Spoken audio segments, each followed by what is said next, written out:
నమస్తే, welcome to life line.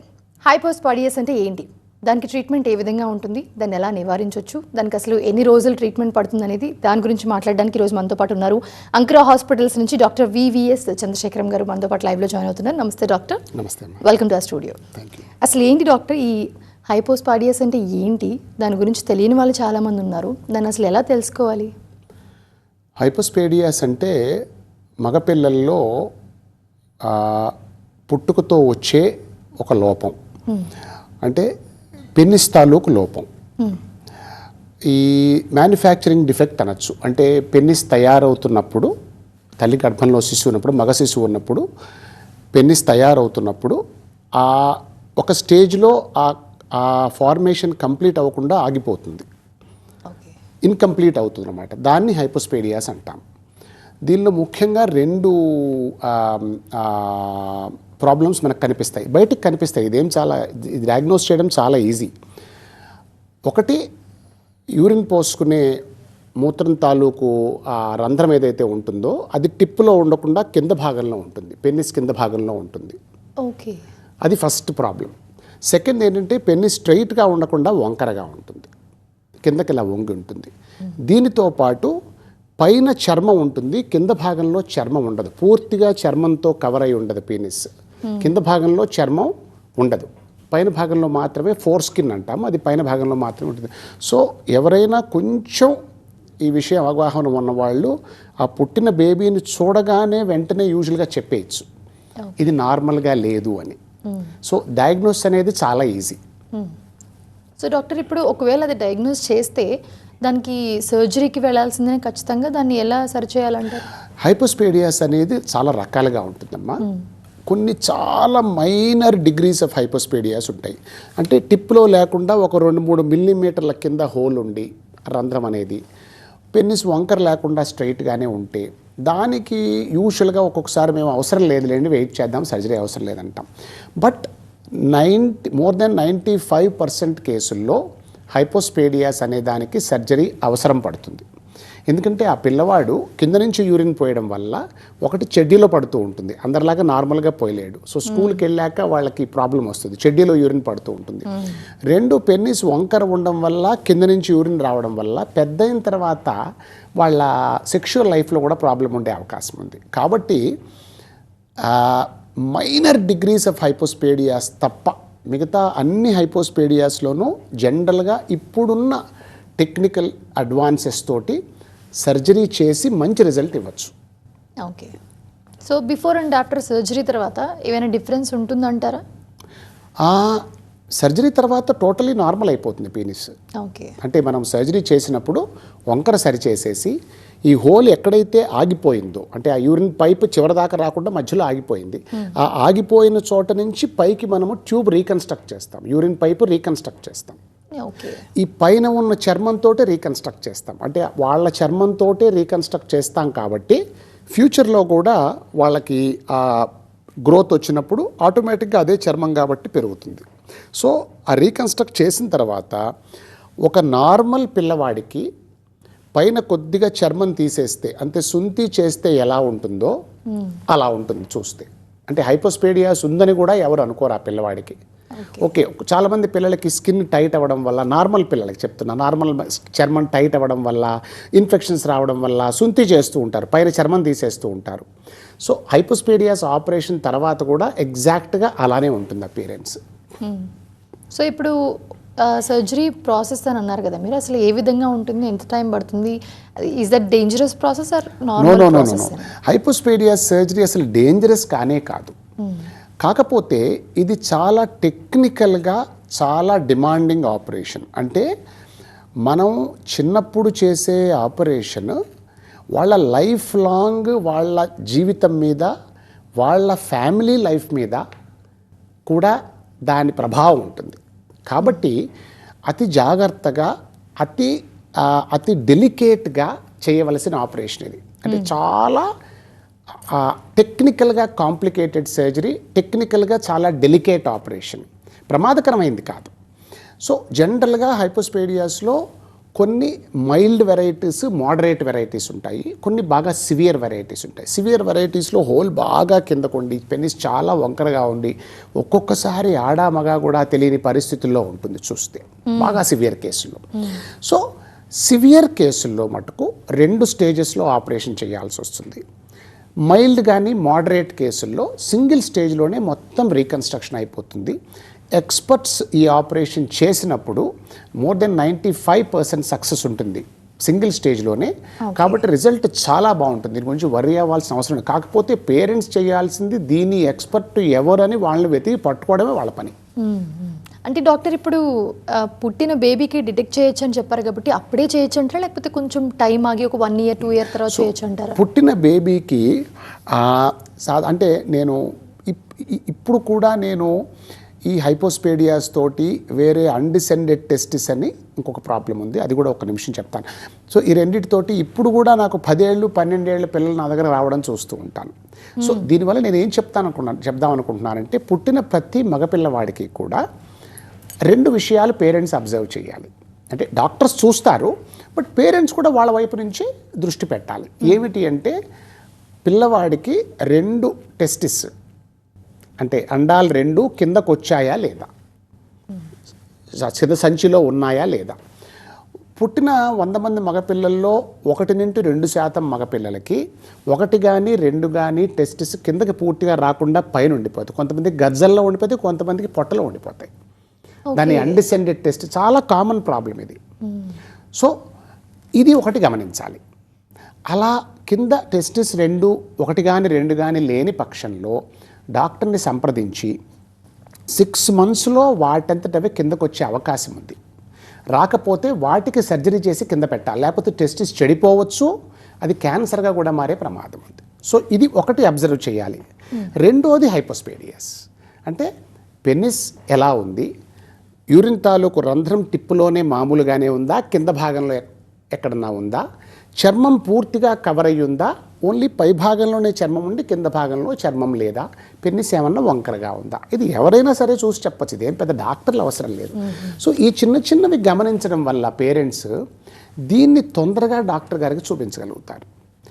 జనరల్గా హైపోస్పేడియాస్కి surgery అనేది పుట్టగానే చేయాల్సిన అవసరం, దీనివల్ల ఎమర్జెన్సీ ఏమి ఉండదు. ఎందుకంటే ఎక్కడ హోల్ ఉన్నా అక్కడి నుంచి యూరిన్ బాగానే వస్తూ ఉంటుంది, యూరిన్ ఏమి అబ్స్ట్రక్ట్ అవడం అట్లాంటిది ఏమి ఉండదు.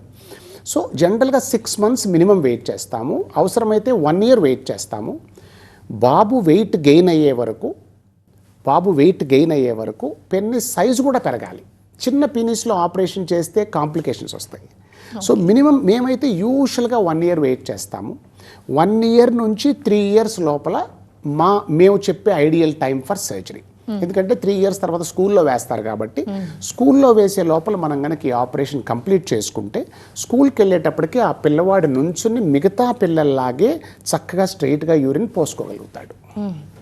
సో డాక్టర్, అసలు కమింగ్ టు ది ఫస్ట్ దీనికి ఫస్ట్ స్టెప్ వస్తే అసలు ఎందుకు వస్తుంది హైపోస్పేడియస్ అనేది? అంటే ప్రెగ్నెన్సీ టైంలో ఏదైనా మిస్టేక్స్ చేయడం వలన, లేకపోతే ఏ విధంగా ఉంటుందంటారు? దీని గురించి చాలా రీసెర్చ్ జరిగిందమ్మా, మేము కూడా కొంత రీసెర్చ్ చేశాము.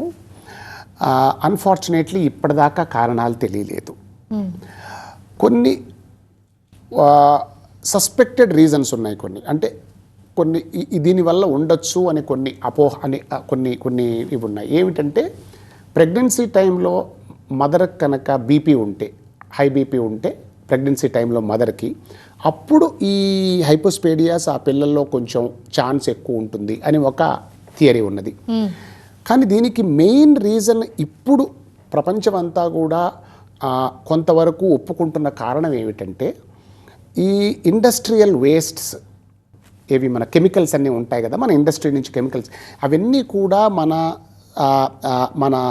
మన సాయిల్లో వాటర్లో కలిసిపోయి ఈ కంటామినేషన్ వల్ల ఈ కెమికల్స్ మనం తినే భోజనం ద్వారా, మనము తాగే నీరు ద్వారా మన శరీరంలో ప్రవేశించి వీటికి మైల్డ్ హార్మోన్ ఎఫెక్ట్ ఉండడం వల్ల అవి తల్లి గర్భంలో ఉన్న శిశువు యొక్క డెవలప్మెంట్ని ఎఫెక్ట్ చేస్తున్నాయి అనేది ఇప్పుడు లేటెస్ట్ థియరీ. సో డాక్టర్, ఈ సర్జరీ ప్రాసెస్ ఎలా ఉంటుంది? సర్జరీ అయిన తర్వాత పోస్ట్ కేర్ ఎలా తీసుకోవాలి? Is that painful? చెప్పా కదా, హైపోస్పేడియాస్ సర్జరీ అనేది జనరల్గా 1 to 3 years మధ్యలో మేము రికమెండ్ చేస్తాము. వీలైతే 1 year, 1.5 yearsలో చేసేస్తాము. సో జనరల్గా ఈ ఆపరేషన్కి ఒక 2 to 3 hours పడుతుంది. చాలా డెలికేట్ సర్జరీ కాబట్టి మ్యాగ్నిఫికేషన్ అది పెట్టుకుని చాలా ఫైన్ ఇన్స్ట్రుమెంట్, ఫైన్ సూచర్స్ వాడి చేయాల్సి ఉంటుంది. సో ఆపరేషన్ టైంలో రీకన్స్ట్రక్షన్ చేసిన తర్వాత ఒక డ్రెస్సింగ్ పెడతాము, ఒక యూరిన్ పైప్ పెడతాము. జనరల్గా హాస్పిటల్లో 1 dayలో డిశ్చార్జ్ చేసేస్తాము హాస్పిటల్ నుంచి. పెద్దగా అంటే మేమేం చేసామంటే సర్జరీ చాలా కాంప్లికేటెడ్, కానీ పోస్ట్ ఆపరేటివ్ కేర్ అనేది పేషెంట్స్కి కానీ అంటే పిల్లలకు కానీ పేరెంట్స్కి కానీ చాలా సింప్లిఫై చేసేసాము. అంటే పెద్ద హడావిడి లేకుండా పోస్ట్ ఆపరేటివ్ కేర్ని అనవసరమైన కేర్ తీసేసి అత్యవసరమైన కేర్ మాత్రమే పెట్టి వాళ్ళకి చాలా ఈజీ చేసేసాం. సో జనరల్గా 1 dayలో డిశ్చార్జ్ చేసేస్తాము. ఆ యూరిన్ పైప్ డైపర్లో పెట్టేస్తాము. సో డైపర్ వేసుకుని పిల్లవాడు తిరగచ్చు, యాక్చువల్గా నడవచ్చు ఆపరేషన్ తర్వాత. అంటే పెయిన్ అట్లా ఏం అనిపించదు? మైనర్ పెయిన్ రిలీఫ్ ఇస్తామమ్మా, మేజర్ పెయిన్ ఏముండదు. పెయిన్ఫుల్ సర్జరీస్ కావు ఇవి, మేజర్ పెయిన్ ఏముండదు. We give some minor pain relief medications ఉంటాయి కొన్ని, ఒక యాంటీబయాటిక్, ఒక minor pain relief medication, plus ఆ యూరిన్ పైప్ వల్ల ఆ యూరినరీ బ్లాడర్ ఇరిటేట్ అవ్వకుండా బ్లాడర్ ఇరిటేషన్ తగ్గించడానికి ఒక మెడికేషన్ ఇచ్చి యూజువల్గా వాళ్ళని 1 dayలో డిశ్చార్జ్ చేసేస్తాము. వాళ్ళు 1 week తర్వాత మళ్ళీ వస్తారు. అప్పుడు డ్రెస్సింగ్ తీసేసి వూండ్ని ఇన్స్పెక్ట్ చేస్తాము. ఆ హీలింగ్ ఎలా ఉంటుందో దాన్ని బట్టి వారం నుంచి 2 వారాల లోపల, అంటే అప్పుడే పైపు తీసేయచ్చు యూరిన్ పైపు, కొంత హీలింగ్ స్లోగా ఉందనిపిస్తే కొద్ది రోజులు ఆగి, ఒక 4-5 రోజులు ఆగి పైపు తీయచ్చు. So maximum 1 week dressing, 1 to 2 weeks పాటు యూరిన్ పైప్ ఉంటుంది మ్యాక్సిమం. సో ఈవెన్ డ్రెస్సింగ్ ఉన్నప్పుడు, పైప్ ఉన్నప్పుడు కూడా ఈ పేషెంట్స్ పిల్లలు చక్కగా నడిచి తిరగచ్చు. మేమేమి రెస్ట్రిక్ట్ చేయము, పంచమే పడుకోబెట్టి చేతులు కాళ్ళు కట్టేసి అట్లా ఏమి రెస్ట్రిక్షన్ ఏమీ ఉండదు. సో మనం సర్జరీ కరెక్ట్గా చేస్తే నడవడం వల్ల వాటి వల్ల కాంప్లికేషన్స్ రావు. తుమ్మితే ఊడే ముక్కు కావి. సో అలా ఉండదు. సో ఆ రకంగా పేరెంట్స్ జనరల్గా మా దగ్గరకు వచ్చి భయపడుతూ ఉంటారు, క్వశ్చన్ చేస్తూ ఉంటారు, సార్ అంటే ఎలా ఉంటుంది, మా వాడు తట్టుకోగలడా అని. ఏమీ వర్రీ అవ్వాల్సిన అవసరం లేదు. సర్జరీ తర్వాత పిల్లలు చాలా కంఫర్టబుల్గా ఉంటారు. ఆ రకంగా ఆ టెక్నిక్ని డెవలప్ చేయడం జరిగింది. సో ఇప్పుడు ఈ హైపోస్పేడియా సర్జరీ ఒకవేళ ఫెయిల్ అయితే వాళ్ళ పరిస్థితి ఏంటి డాక్టర్? హైపోస్పేడియాస్ అనేది కాంప్లికేటెడ్ సర్జరీ అనుకున్నాం కాబట్టి దీంట్లో ఫెయిల్యూర్ రేటు కూడా బాగానే ఉంటుంది. ఎస్పెషలీ ఎక్స్పర్ట్ సర్జన్స్ చేతుల్లో కాకపోతే, ఎక్స్పర్ట్స్ చేతుల్లో కూడా ఫెయిల్ అవ్వచ్చు, కానీ ఎక్స్పర్ట్స్ కాని వాళ్ళ చేతుల్లో ఫెయిల్యూర్ రేట్ కొంచెం ఎక్కువ ఉంటుంది. సో ఫెయిల్ అయినంత మాత్రాన భయపడాల్సిన పని లేదు. నేను పర్సనల్గా 10 సార్లు ఫెయిల్ అయిన కేసులను కూడా మేము సరిచేసాం. కాకపోతే వీటికి మళ్ళీ టెక్నిక్స్ వేరేగా ఉంటాయి. అంటే ఫెయిల్ అయిన కేసుల్ని చేసే టెక్నిక్స్ వేరుగా ఉంటాయి. ఒక్కొక్కసారి బాగా సివియర్ కాంప్లికేషన్స్ వచ్చిన కేసుల్లో నోట్లో నుంచి చర్మం తీసుకుని ఆ చర్మాన్ని పెన్నిస్ మీద గ్రాఫ్ట్ చేసి ఆ చర్మంతో యూరిన్ పైప్ తయారు చేసి, ఎందుకంటే మనం యూరిన్ పైప్ తయారు చేయాలంటే పెన్నిస్ మీద ఉన్న చర్మము ఫస్ట్ ఆప్షన్ మనం అనుకున్నాం. ఒకవేళ అది ఆల్రెడీ ఫస్ట్ చేసిన వాళ్ళు వాడేసి అది ఫెయిల్ అయ్యి ఆపరేషన్ కాంప్లికేషన్ వచ్చి ఆ చర్మం అంతా స్కార్ అయిపోతే మనకి ఇంకా ఆ చర్మం దొరకదు. ఆ సెకండ్ బెస్ట్ స్కిన్ ఏది ఈ హైపోస్పేడియాస్ అంటే యూరిన్ పైప్ తయారు చేయడానికంటే నోట్లో నుంచి చర్మం తీసుకుంటాం. బయటకి ఏం కనపడదమ్మా. ఈ లిప్ లోపల నుంచి కానీ ఈ చీక్ లోపల నుంచి కానీ చర్మం, అవన్నీ చాలా హైలీ కాంప్లికేటెడ్ టెక్నిక్స్. అంటే మేము రోజు చేస్తూ ఉంటాం కాబట్టి మాకు కాకపోయినా ఒక రెగ్యులర్ సర్జన్కి అవి చాలా కాంప్లికేటెడ్ టెక్నిక్స్. సో అవి అందరూ చెయ్యకూడదు, చెయ్యలేరు కూడా. ఆ ఆపరేషన్ ద్వారా ఈ నోట్లో నుంచి చర్మం తీసి పెన్నిస్ మీద గ్రాఫ్ట్ చేసి ఆ చర్మంతో యూరిన్ పైప్ తయారు చేయడం ద్వారా వాళ్ళకి మనం చాలా మంచి రిజల్ట్ ఇవ్వచ్చు. సో హైపోస్పేడియాస్ సర్జరీ ఫెయిల్ అయినంత మాత్రాన భయపడాల్సిన అవసరం లేదు.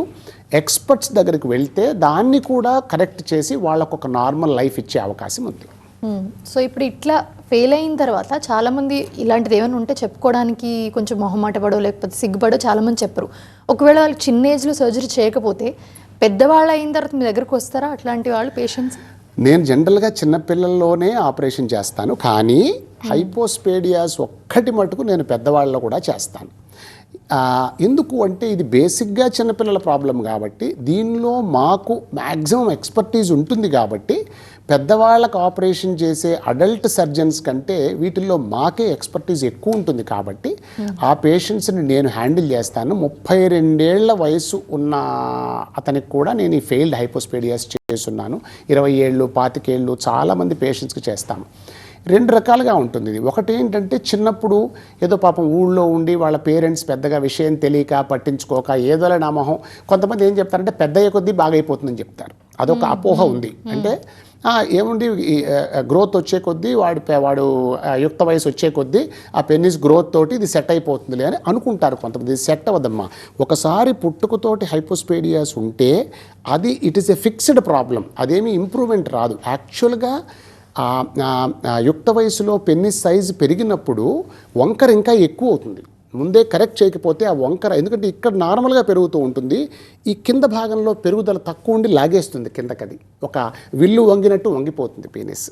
సో మనం ఏం చేయాలంటే చిన్నతనంలో కరెక్ట్ చేయాలి. బట్ నా దగ్గరికి ఒకవేళ చిన్నతనంలో ఆపరేషన్ చేయించుకోకుండా పెద్దవాళ్ళు అయిపోయి వాళ్ళు వస్తుంటారు. లేదా చిన్నతనంలో 1-2 సార్లు ఆపరేషన్లు అయ్యి అది ఫెయిల్ అయ్యి ఏమవుతుందంటే ఇది 1-2 సార్లు ఫెయిల్ అయిందనుకోండి, ఇక పేరెంట్స్ కూడా భయపడతారు. పిల్లవాడు కూడా మాటికి హాస్పిటల్ రావడానికి భయపడతాడు. వాడు మెల్లగా చదువుకుంటూ, వీళ్ళు తెలివైన పిల్లలే వీళ్ళందరూ, వాళ్ళు చదువుకుని చక్కగా వాడేదో 10వ క్లాస్కి వచ్చేస్తాడు. ఆ తర్వాత ఇక టైం ఉండదు. మళ్ళీ ఇంటర్మీడియట్, తర్వాత ఇంజనీరింగ్లు, సాఫ్ట్వేర్ ఇంజనీర్స్ వాళ్ళందరూ నా దగ్గరికి ఈ ప్రాబ్లంతో వస్తూ ఉంటారు. చిన్నప్పుడు ఫెయిల్ అయ్యి వాళ్ళని చూస్తే మనం చెప్పలేము, వాళ్ళు తెలివైన వాళ్ళు చక్కగా చదువుకున్నారు, తీరా చూస్తే ఏంటిరా ఎందుకు వచ్చారంటే ఈ ప్రాబ్లంతో వస్తూ ఉంటారు. సో ఆ వయసులో కూడా అడల్ట్స్లో కూడా ఈ ప్రాబ్లమ్ని మనం కరెక్ట్ చేయొచ్చు. కానీ అది ఐడియల్ కాదు. ఐడియల్గా దీన్ని చైల్డ్హుడ్లోనే ఈ ఆపరేషన్ చేయడం అనేది బెస్ట్. ఎందుకంటే పెద్ద అయ్యే కొద్దీ వాళ్ళకి సైకలాజికల్ ఇష్యూస్ వస్తాయి. ప్లస్ ఏమవుతుందంటే ఈ ఒకసారి యుక్త వయసు వచ్చిన తర్వాత హార్మోన్స్ వల్ల ఈ పెనిస్ అనేది చాలా సెన్సిటివ్ అయిపోతుంది. సో మనం ఆపరేషన్ చేసి డ్రెస్సింగ్ పెట్టి పైప్ అవి పెట్టినప్పుడు వాళ్ళకి సివియర్ ఎరెక్షన్స్ వస్తూ ఉంటాయి ఆ ఇరిటేషన్ వల్ల. ఆ ఎరెక్షన్స్ ఆపడానికి మనం మందులు ఇవ్వాల్సి వస్తుంది. గట్టిగా ఎరెక్షన్ వస్తే చిన్న కుట్లు తెగిపోవచ్చు, ఇన్ఫెక్షన్ రావచ్చు. సో అందుకని చిన్నతనంలోనే చెయ్యడం ఐడియల్. బట్ ఒకవేళ ఏ కారణం వల్లైనా మిస్ అయ్యి వాళ్ళు అడాలసెన్స్లోకి లేదా అడల్ట్స్లోకి వచ్చేసినా కానీ దాన్ని కూడా మనం కరెక్ట్ చేయొచ్చు. అంటే ఒకవేళ ఇలా సర్జరీ చేసిన తర్వాత వాళ్ళకి ఏమైనా ప్రాబ్లమ్స్ ఉంటాయా ఫ్యూచర్లో? జనరల్గా హైపోస్పేడియాస్లో ఈవెన్ సివియర్ కేసుల్లో కూడా 90 నుంచి 95% కేసుల్లో మనం ఆపరేషన్ కరెక్ట్గా చేసేసి సక్సెస్ఫుల్ అయిపోతే వాళ్ళ ఫ్యూచర్ నార్మల్గా ఉండే అవకాశం ఉంది. అంతా సర్జరీ సక్సెస్ మీద డిపెండ్ అయి ఉంటుంది. ఒక్క 5% కేసులు మటుకు నేను ఇందాక చెప్పాను కదా, బాగా సివియర్ కేసుల్లో ఆడ మగ కూడా తెలియకుండా ఒక్కొక్కసారి వాళ్ళకి సగం ఆడ లేదా సగం మగ స్ట్రక్చర్స్ ఉండి, అంటే ఒక టెస్టిస్ ఉంటుంది, ఇంకొకటి ఓవరీ పొట్టలో ఉంటుంది. అలాంటి కేసులు కూడా చూస్తుంటాం, చాలా సివియర్ కేసులు.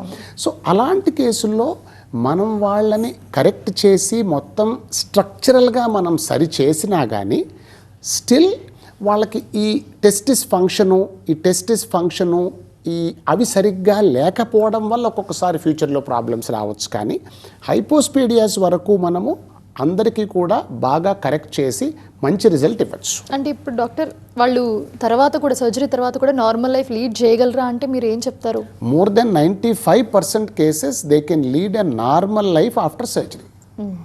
అండ్ మెయిన్లీ ఇప్పుడు మీరు చెప్పారు మీ దగ్గరికి 30+ వాళ్ళు కూడా వస్తారు, సాఫ్ట్వేర్స్ ఉన్నారు, వాళ్ళకి ఫెయిల్ అయ్యి మళ్ళీ ఇప్పుడు వచ్చిన వాళ్ళు ఉన్నారు అని చెప్పి. సో వీళ్ళు ఒక్కటే ఆలోచించుకుంటారు, లైక్ పెళ్లి చేసుకునే వాళ్ళు, లైక్ ఏజ్లో ఉన్న వాళ్ళు, ఫెర్టిలిటీకి ఏమైనా ప్రాబ్లం ఉంటుందా అని. సో నిజంగానే ఉంటుందంటారా? నేను ఇట్లా అడాలసెన్స్లో అడల్ట్హుడ్లో హైపోస్పేడియాస్ కరెక్ట్ చేసిన పేషెంట్లు చాలామంది పెళ్ళిళ్ళు అయ్యాయి. They are leading a normal life. In fact ఒకతనికి నేను అడల్ట్హుడ్లో హైపోస్పేడియాస్ కరెక్ట్ చేసిన తర్వాత అతనికి పిల్లాడు పుట్టి ఆ పిల్లాడికి కూడా హైపోస్పేడియాస్ ఉంటే అతను కూడా మళ్ళీ నా దగ్గరికి ఆ పిల్లాడిని తీసుకొచ్చి ఆ పిల్లాడికి కూడా నేనే సర్జరీ చేశాను. సో అలాంటి కేసులు కూడా ఉన్నాయి. అంటే ఇది ఫ్యామిలీలో వస్తుందని చెప్పట్లేదు, యాదృచ్ఛికంగా అట్లా అతనికి వచ్చి అతని పిల్లాడికి కూడా వచ్చింది. అంటే ఇప్పుడు అది జెనెటిక్గా కూడా మనం తీసుకొచ్చా, అలా వచ్చే అవకాశాలు ఎక్కువ ఉంటాయంట? మోర్ దెన్ 95% హైపోస్పేడియాస్ జెనెటిక్ కాదు, ఓన్లీ చిన్న స్మాల్ నంబర్ ఆఫ్ కేసెస్ మాత్రమే జెనెటిక్. అంటే ఎగ్జాంపుల్ చెప్తున్నాను, ట్విన్స్ వస్తారు మా దగ్గరికి, ట్విన్స్ ఇద్దరు మగపిల్లలే, ఒకళ్ళకి హైపోస్పీడియాస్ ఉంటుంది, రెండో వాళ్ళకి ఉండదు. అంటే జెనెటిక్ అయితే మరి ట్విన్స్లో ఇద్దరికి రావాలి కదా. సో ఇది డెఫినెట్గా జెనెటిక్ ప్రాబ్లం అని చెప్పడానికి లేదు, నేను ఎగ్జాంపుల్ చెప్తున్నాను. సో జనరల్గా సో హైపోస్పీడియాస్ సర్జరీ తర్వాత పెళ్ళి అది చేసుకోవచ్చు, ఏం ప్రాబ్లం ఉండదు. నేను హైపోస్పీడియాస్ కరెక్ట్ చేసిన అడల్ట్స్ చాలామంది పెళ్ళిళ్ళు అయ్యాయి. ఫర్టిలిటీ విషయానికి వస్తే హైపోస్పీడియాస్ కరెక్ట్గా చేస్తే సర్జరీ సక్సెస్ అయితే దీనివల్ల ఫర్టిలిటీ ప్రాబ్లమ్స్ ఉండవు. ఇందాక చెప్పినట్టుగా సివియర్ కేసుల్లో వాళ్ళ టెస్టిస్ ఫంక్షన్ బాగలేకపోతే, అంటే టెస్టిస్ కూడా సరిగ్గా తయారు కాకుండా ఆ టెస్టిస్ ఫంక్షన్ బాగలేకపోతే ఫర్టిలిటీ ఎఫెక్ట్ అవ్వచ్చు. Because fertility not only penis కదా, టెస్టిస్ ఫంక్షన్ ఇంపార్టెంట్. స్పర్మ్స్ అనేవి టెస్టిస్లో తయారవుతాయి కదా, కాబట్టి ఆ టెస్టిస్ ఫంక్షన్ అనే దాన్ని బట్టి ఫర్టిలిటీ డిపెండ్ అయి ఉంటుంది. బట్ చెప్పినట్టుగా 95% కేసులు, ఈవెన్ సివియర్ హైపోస్పీడియాస్ కూడా, ముందు ఫెయిల్ అయిన కేసులు కూడా ఎక్స్పర్ట్ హ్యాండ్స్లో దీన్ని పూర్తిగా కరెక్ట్ చేసి వాళ్ళకు ఒక నార్మల్ లైఫ్ ఇవ్వచ్చు. సో డాక్టర్, ఇప్పుడు చాలామంది మీరు చెప్పినట్టే ఈ పర్టికులర్ ఈ ఇష్యూలో చెప్పడానికో లేకపోతే డాక్టర్ దగ్గరికి వెళ్ళడానికో కూడా మొహమాట పడతారు. సో ఎలా అవేర్నెస్ కల్పిస్తారు? అండ్ మెయిన్లీ ఇండియాలో చాలా వరకు అలానే ఉంటుంది. సో వాళ్ళు ఎలా డాక్టర్ని అప్రోచ్ అవ్వాలి, ఎలా మొహమాటం లేకుండా చెప్పాలి, అండ్ మెయిన్లీ ఈ విషయంలో పేరెంట్స్ పానిక్ అవ్వాలా వద్దా? హైపోస్పీడియాస్ విషయంలో పేరెంట్స్ ప్యానిక్ అవ్వాల్సిన అవసరం అసలు లేదమ్మా. మీరు చెప్పింది కరెక్ట్. ఈ ప్రాబ్లం గురించి అవగాహన ఎక్కువగా జనరల్ పబ్లిక్లో లేకపోవడానికి మెయిన్ కారణం ఏమిటంటే దీని గురించి పేరెంట్స్ వేరే వాళ్ళకి చెప్పుకోకుండా ఉండడం. అంటే ఏమనుకుంటారంటే, అయ్యో ఇదేదో ప్రాబ్లంగా ఉంది, మా పిల్లవాడికి ఒకడికే వచ్చిందేమో, ఇంకెవరికి లేదేమో అనుకుంటారు. కాకపోతే ఇప్పుడు ఏమైందంటే సోషల్ మీడియాలో బాగా, నేను కూడా చాలా ఛానల్స్లో మాట్లాడున్నాను డీటెయిల్గా హైపోస్పీడియాస్ గురించి. హైపోస్పీడియాస్ మీద నేను ఒక పుస్తకం కూడా రాసున్నాను. నేను ఎంతోమంది సర్జన్స్ని హైపోస్పీడియాస్ సర్జరీలో ట్రైనింగ్ ఇస్తూ ఉంటాను. సో ఇది మేము అంటే సోషల్ మీడియాలో కూడా మేము యాక్టివ్గా దీని గురించి చెప్తూ ఉంటాం. ఇప్పుడు ఈ ఇంటర్వ్యూలో చెప్పినట్టు, అలాగే చాలా ఇంటర్వ్యూస్లో చెప్పున్నాను నేను. సో అలా మనము అవగాహన క్రియేట్ చేయడం వల్ల కొద్ది కొద్దిగా ప్రజల్లో మార్పు వస్తుంది. వాళ్ళు దీని గురించి ధైర్యంగా బయటికి మాట్లాడగలుగుతున్నారు. వాళ్ళ ఫ్రెండ్స్ని కానీ వేరే వాళ్ళని కానీ అడిగి, ఎవరు దీనికి ఎక్స్పర్ట్ అని అడిగి ఆ ఎక్స్పర్ట్ దగ్గరికి వెళ్ళగలుగుతున్నారు. సో ఇది మెల్లమెల్లగా వస్తుంది, సడన్గా రాదు ఈ మార్పు, బట్ మెల్లగా వస్తుంది. Thank you so much doctor for joining with this. Hypospadias గురించి చాలా డౌట్స్ క్లియర్ చేశారు. Thank you so much. Thank you so much. చూసారుగా, ఇది ఇవాల్టి లైఫ్ లైన్. చూస్తూనే ఉండండి TV9.